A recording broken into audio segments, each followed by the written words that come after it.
You're now live on YouTube. Okay, thank you, Kirsty.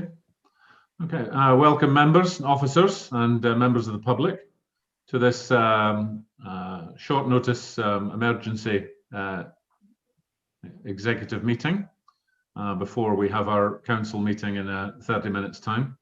Let's begin with apologies for absence. Thank you, Chairman. There are no apologies. Okay. Members, any declarations of interest in the two items we're going to be discussing this evening? Okay. There are more attendees than my screen can accommodate. So there's a good dozen or so faces I can't see. So feel free to come off mute and say something if you need to. Okay, but it doesn't sound like there's any declarations of interest. Okay, we'll go straight into item 3. Mr. Payne. Sorry, Chairman. Did you want to ask for the minutes of the previous meeting to be confirmed?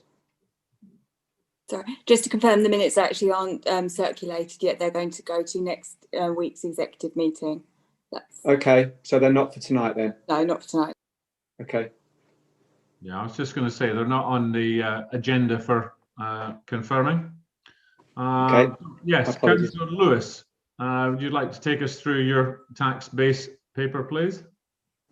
Yeah, absolutely. I will keep it concise because obviously we're a bit pushed for time. But this agenda item is for us to approve the council tax base and review both the local council tax support scheme and the level of support given to the parishes as compensation. We've got 3 items to resolve. That is to note the tax base, agree the amount given to the parishes, and delegate the final setting of the tax base to the Executive Head of Finance. There are also 5 items for us to recommend to full council, namely the 28-day council tax discount for empty, unoccupied and substantially unfurnished property remains at 0%. Local council tax support scheme remains unchanged. Council tax exceptional hardship policy remains unchanged. The Executive Head of Finance be delegated to make minor changes to the local council tax support scheme. And percentages and amounts supplied by DWP and DCLG are applied to housing benefit claims. There are 6 annexes to this agenda item, detailing the breakdowns of the calculations of the tax base for each part of the borough. We've got 3 options in front of us. We can either accept, amend or reject any part of the proposal, though we have statutory duty to determine our tax base by the 31st of January 2021. Thank you. Okay, thank you. Now there's a bit of chat. Oh, I was just going to say there's a bit of chat about interference, which I was hearing as a very low level whine. Which, and I hate to say this, Councillor Lewis, but as soon as you stopped talking, it disappeared. I'm not reading anything into that. Has it started again now? Yes. Okay, I will disconnect my headset. Nodding, look at all the nodding faces, so yes. Okay. So if you don't mind, Councillor Bates. Thank you, Chairman. I don't know if this is going to be interference or a low-level whine, but I do want to comment about this paper. And the first thing I want to do is to take you back 12 months to this meeting last year, because on the 17th of December 2019, the executive then agreed the following, and it's minuted in your agendas, which was as follows: a review of the local council tax support scheme for Surrey Heath and the council tax exceptional hardship policy be undertaken over the next 12 months. And the reason that was done was because I actually raised at the meeting, and with the support of several others, that there were concerns that we had about the policy at that time, about the impacts and unintended consequences of the wording, even though I do accept that officers may not necessarily enact the policy in the way it's worded, but nonetheless I was concerned about that. So it was recommended to full council that there would be a review over the following 12 months. And that was agreed by full council on the 18th of December last year. Now, unfortunately, that review hasn't actually happened. I did inquire before the meeting as to why that was, and was advised that COVID redirected officer resource. And I think we all appreciate that COVID has taken place and that officer resource may have been redirected elsewhere. But nonetheless, this was a council decision that was democratically decided by, firstly, the executive, of which I do not sit, and then the full council as a whole.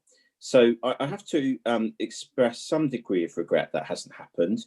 And particularly, it hasn't happened with regards to the exceptional hardship policy, which is only 9 pages long. I'm not personally aware of any member decision that was made to defer that or postpone the review. There may have been, and I've just not been made party to that. And I do accept that there has been a lot of work done by officers over this year, particularly because there was government changes, and that there has been additional financial support from the government. And I understand why officers prioritise that. But nonetheless, this review is critical. This council has, over the last 12 months, and I have to say on a cross-party basis, have taken a large amount of positive steps to address poverty. And it is very clear that this is a priority of all of us in the corporate plan, which you have led on, the poverty working group, and that many members feel passionately about this. And members have made it crystal clear repeatedly through numerous motions and points that they want to consider all reasonable measures that help alleviate poverty to our vulnerable. So in light of that, my view is that actually you need to amend this paper, and I'm going to suggest it now rather than taking up time later. Hopefully it's a common sense amendment that you will look to take forward, because I don't think we can wait a further 12 months for a review of the exceptional hardship policy. I do have concerns about some of the wording, although some other elements are very good. I don't propose to go through them tonight, you'll be pleased to know. But I do have to gently ask why you're agreeing a policy that you don't actually have in front of you. You've just talked about the minutes. You don't have the policy in front of you. So I would struggle to understand how you can agree a policy that you don't actually have in front of you. I'm not even sure how many of you have read it or when you last read it. So a policy as important as this, I think, deserves proper consideration. So my view is as follows, that you should not agree the recommendation to full council point 3 regarding the exceptional, the council tax exceptional hardship policy remain unchanged for 21-22. I think you should delete that. And I think what you should do instead is that you recommend to the council that the council tax exceptional hardship policy is immediately reviewed and brought back to the full council for the meeting on the 24th of February 21, which is when we set the council tax. And the reason for that is because we're setting the bills and the budget then, and then we know how much hardship that we are going to be giving to our residents in terms of the council tax, and we can steer officers about that. And there's two other points I would encourage the executive to do. Firstly, this council tax support scheme that has been deferred this year needs to take place next year. And it needs to be formally minuted again, in my view.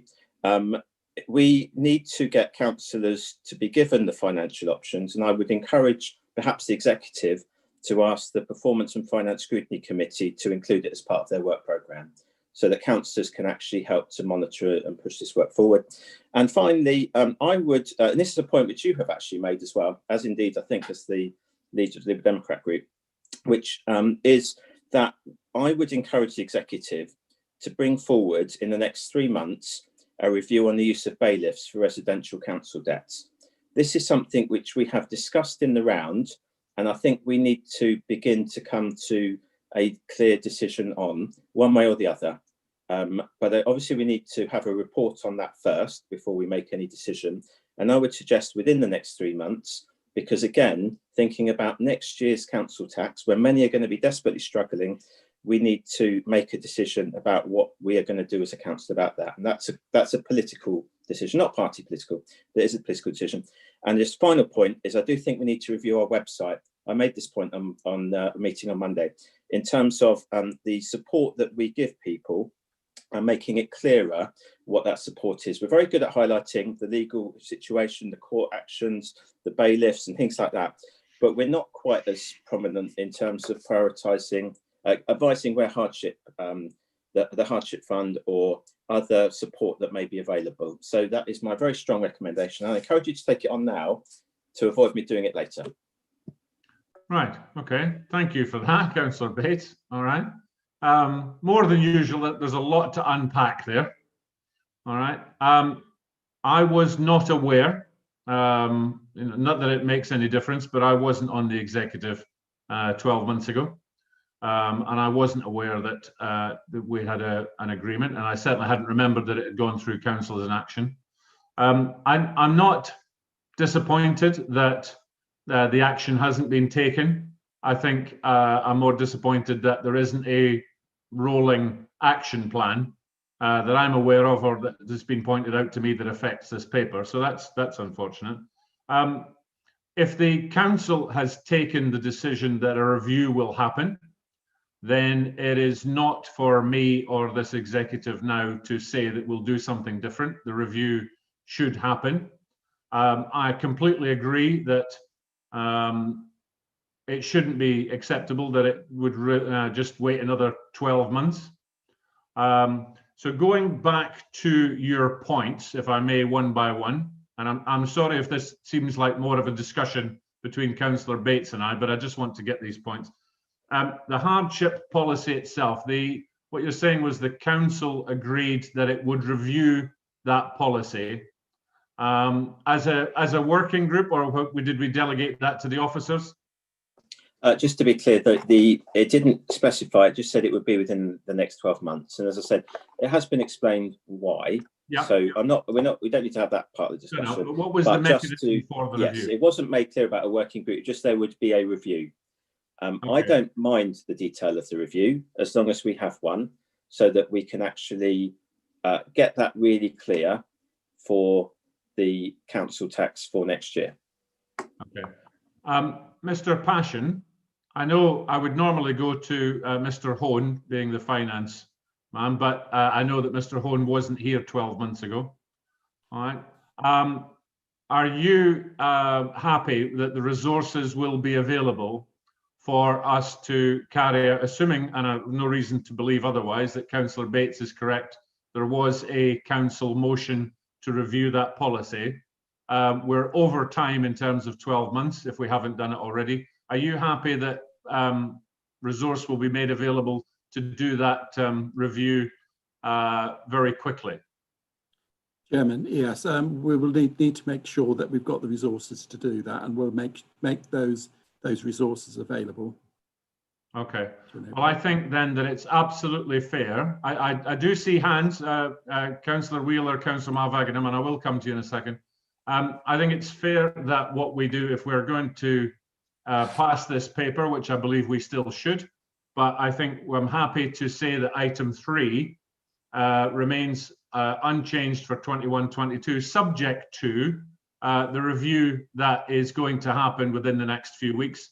And before the deadline, Councillor Lewis mentioned there was a deadline by which we had to set our tax base. And so the review will have to happen before then, even if it requires another exceptional executive meeting or whatever needs to happen, we need to get that done. Okay. Now, so Councillor Wheeler and then Councillor Malvaginam. Thank you, Chair. I just think there would be some benefit in the changes being reviewed either by the Poverty Working Group or by the Performance and Finance Group. But actually, I think it's quite important that there is some member input in this. I have read it, and it refers to people having to be in receipt of council tax in March 2013.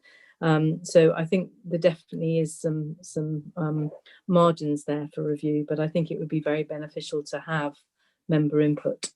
Thank you. Okay, I certainly agree. And I did say Councillor Malvaginam, but if you just forgive me for a second, Councillor Malvaginam, I saw Robert Fox's hand go up, and I think he may have some input. Robert, Mr. Fox. Thank you. Just in a comment on Councillor Wheeler noticing the need to be in receipt of benefit in 1993, that has actually been amended. So I apologise if that's not on the policy that's on the website, but that was amended by the executive a couple of years ago to remove that clause. Okay, thank you. Councillor Malvaginam. It's still there, yeah.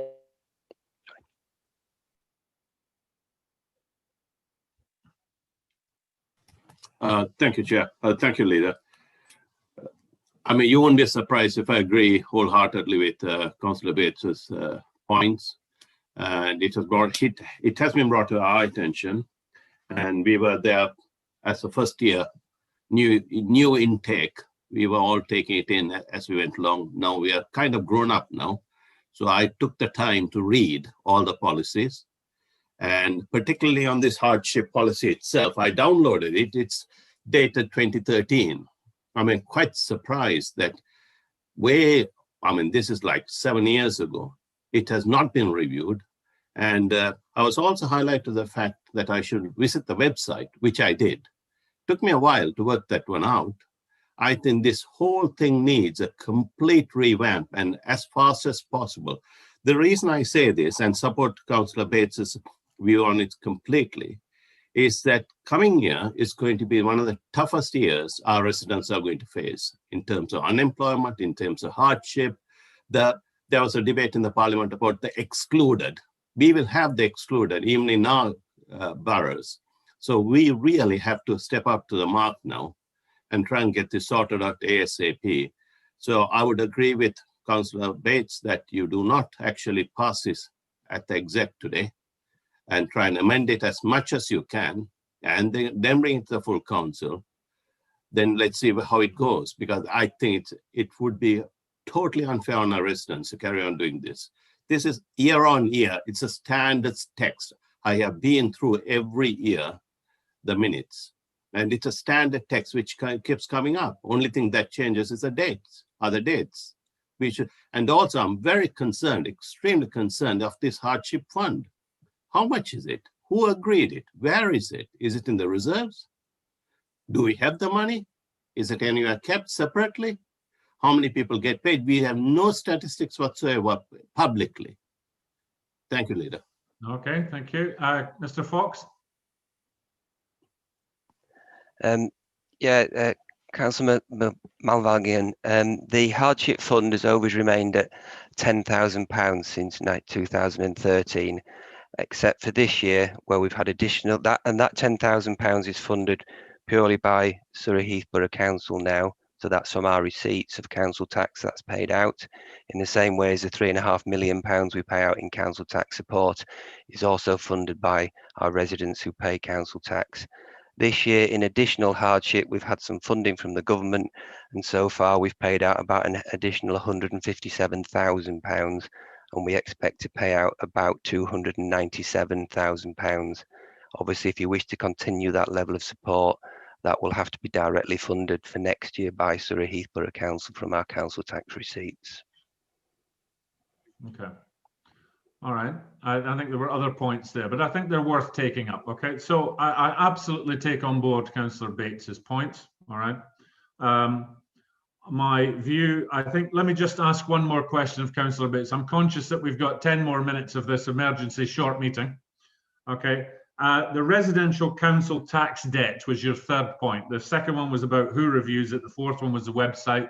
I'm happy to come back on those, but what was your point about the residential council tax debt? So my suggestion, sorry, just on that point, was just to encourage the executive to have a report on the use of bailiffs going forward, which is a point you yourself have made, to be fair, and you may already have it as part of your work programme.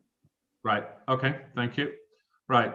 Okay. So what I'm going to put to the executive is that I think we should vote to pass the report as is, with the exception, as Councillor Bates rightly points out, item 3, the exceptional hardship policy was assuming, and again, I've got no reason at all to doubt Councillor Bates's notes and memory, that we agreed as a council that we would have this policy reviewed.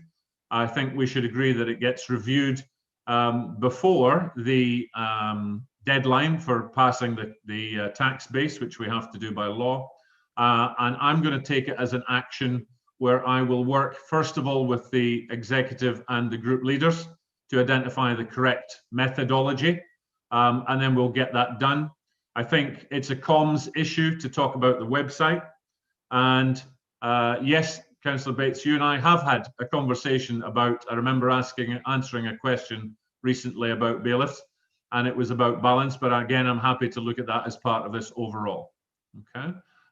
So if I can just put that to the executive, if you could show of hands if you're in agreement. Okay, all right, that's unanimous, thank you. Okay. Right, we move to exclusion of the press and public.